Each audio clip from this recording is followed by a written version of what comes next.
Hey there, ready to build a standout resume without spending a dime? Today I'm going to show you how to use Resume Genius's builder for free. Let's dive right in and I'll guide you through the whole process. First things first, go to resumegenius.com and hit that Build My Resume button. Click Build a New Resume. Now choose your experience in highest education level so the builder can understand you better. It'll line up some awesome templates just for you. But today, we're sticking to the freebies, which I'll show you in just a sec. Every template lets you upload a headshot if you need one.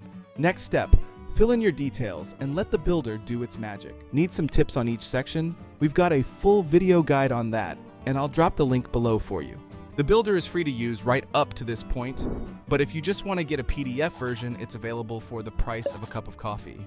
Now let me show you the heavy lifting part of this process so you can get your free resume. Hit download, choose text, and there you go.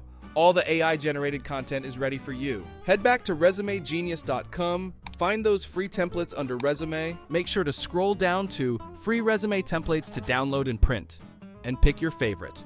Click on view template and there's your download link for Word or Google Docs. Download it and paste your content from the text file, then save it as a PDF to keep the formatting, and that's it. You've just used our resume builder for free. If this guide helped you out, don't forget to like, share, and subscribe. See you in the next video.